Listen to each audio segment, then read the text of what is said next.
नमस्कार दोस्तों, स्वागत है आप सभी के एक बार फिर मेरे YouTube चैनल पर।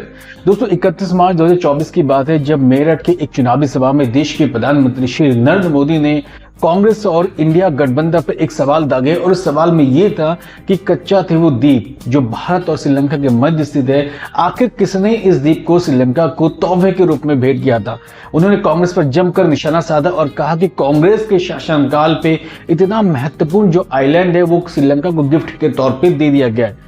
जब ये बातें सामने आई उसके बाद सोशल मीडिया के साथ कई गली नुक्कड़ों पे ये बातें होने लगी कि आखिर कच्चा थे वो द्वीप क्या है और इसकी इंपॉर्टेंस क्या है और क्यों देश के प्राइम मिनिस्टर इसके बारे में जिक्र कर रहे हैं। तो दोस्तों चलिए जानते हैं, आज हम कच्चा थे वो द्वीप के बारे में जानेंगे कि कहाँ स्थित है और इसकी कहानी क्या है, यानी इसकी हिस्ट्री क्या है। इसको बताने से पहले प्लीज जो चैनल पे नए आप एक बार सब्सक्राइब जरूर कर दीजिए और हो सके वीडियो को पूरा वॉच करें। वॉच करने के बाद अपने कमेंट्स जरूर देना। दोस्तों कच्चा थे वो द्वीप भारत और श्रीलंका के लिए बहुत इंपॉर्टेंट आइलैंड है क्योंकि इस आइलैंड के थ्रू भारत और श्रीलंका दोनों ही मछली के लिए बड़े लेवल पे, इंटरनेशनल लेवल पे इसका कारोबार करते हैं। कच्चा थे वो द्वीप भारत और श्रीलंका के मध्य पाक जल डमरू में 285 एकड़ पे फैला हुआ है। बड़े सिंपल और साधारण लैंग्वेज में कहूं तो ये द्वीप भारत और श्रीलंका के मध्य स्थित है, जिसकी लंबाई 1.6 किलोमीटर और इसकी चौड़ाई जो है 300 मीटर है। अगर मैं भारतीय तट से बात करूं तो भारतीय तट से ये 33 किलोमीटर के डिस्टेंस पे है, तो श्रीलंका के जाफना से लगभग 62 किलोमीटर के डिस्टेंस पे है और ये आइलैंड भारत के रामेश्वर से नॉर्थ ईस्ट में स्थित है। इस आइलैंड में बेसिकली कुछ ज्यादा नहीं है। इस आइलैंड में अगर कंस्ट्रक्शन की बात करें या कुछ बहुत बड़े लेवल स्केल में बात करें तो इस पर एक चर्च है और इस चर्च में श्रीलंका और भारत दोनों के पादरी आते हैं और इसमें प्रेयर करते हैं। बट मैंने पहले भी कहा कि फिशिंग के लिए ये बहुत बड़ा आइलैंड है और बेसिकली जो श्रीलंका और इंडिया के बीच में जो कंट्रोवर्सी है इस आइलैंड को लेके वो और कुछ नहीं है, बस इसमें मछली जो पालन है बहुत बड़े लेवल पे होता है, बड़ी मात्रा में मछली की पैदावार होती है, इसलिए दोनों कंट्री के बीच में इस आइलैंड को लेकर यहाँ पर कंट्रोवर्सी है। अब यहाँ पे थोड़ी सी एक नजर हमें ये डालनी चाहिए कि आखिर इस आइलैंड की इतिहास क्या है, इस आइलैंड के पीछे का बैकग्राउंड क्या है, जिसको लेकर इंडिया और श्रीलंका के बीच में कई सालों से इस पर कंट्रोवर्सी होती रही है। दोस्तों माना जाता है कि 14वीं सेंचुरी में एक ज्वालामुखी का विस्फोट हुआ और विस्फोट से जितने लावा निकले वो लावा एक जगह एकत्र होकर 285 एकड़ के आसपास इस आइलैंड का निर्माण हुआ।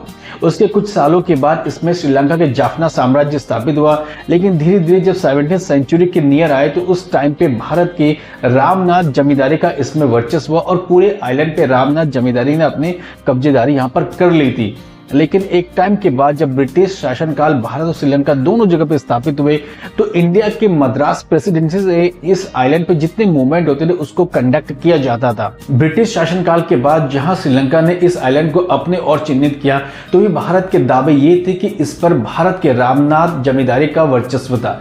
तो ये मामला यूं ही चलता गया। फिर एक टाइम आया 1974 में, जब 1974 में इंडिया में इंदिरा गांधी की सरकार थी तो उन्होंने इस द्वीप पर जो है अपनी नजर डाली और नजर डालने के बाद 1974 में इस द्वीप को श्रीलंका को दे दिया और ये कहा कि इस द्वीप पर पॉलिटिकल एंगल से कोई ज्यादा इंपॉर्टेंस नहीं है। अगर हम श्रीलंका को देते हैं तो मे भी हो सकता है कि हम श्रीलंका और इंडिया के साथ एक पॉलिटिकल एंगल के साथ हम दोनों के बीच के जो रिश्ते बहुत अच्छे हो। 1974 में जब ये कॉन्टैक्ट हुआ तो उस कॉन्टैक्ट के बाद भारत के कई मछुआरे इस आइलैंड पे जाते थे, बड़ी मात्रा में फिशिंग करते थे, यानी कुछ मछुआरों को अनुमति थी कि वो इस द्वीप में जाएंगे और अपना व्यापार कर सकते हैं। लेकिन धीरे धीरे 1976 में एक और समझौता सामने आया जिसमें यह माना गया कि कोई भी कंट्री उसके इकोनॉमिक जोन पे दूसरे कंट्री के लोगों को आना नहीं देना चाहती, क्योंकि इससे उनके इकोनॉमिक जोन पे आने पर उनके व्यापार पे असर पड़ेगा। उसके बाद ये कंट्रोवर्सी फिर से सामने आ गया और फाइनली 1983 से 2009 तक यहाँ पर जमकर कंट्रोवर्सी होती रही।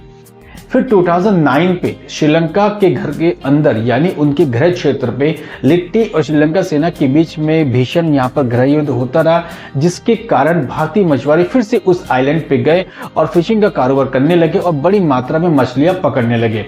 लेकिन जब श्रीलंका में गृह युद्ध समाप्त हुआ उसके बाद जितने मछुआरे इस आइलैंड पे जाते थे, फिश को पकड़ने जाते थे, तो कई बार श्रीलंका की सेना उनको पकड़ के जेल में डाल देती थी। उसके बाद कई महीनों तक वो जेल पे ही रहते थे। ये मामला यूं ही चलता गया और अभी भी फिलहाल प्रेजेंट टाइम पे ये मामला ऐसा ही बना हुआ है।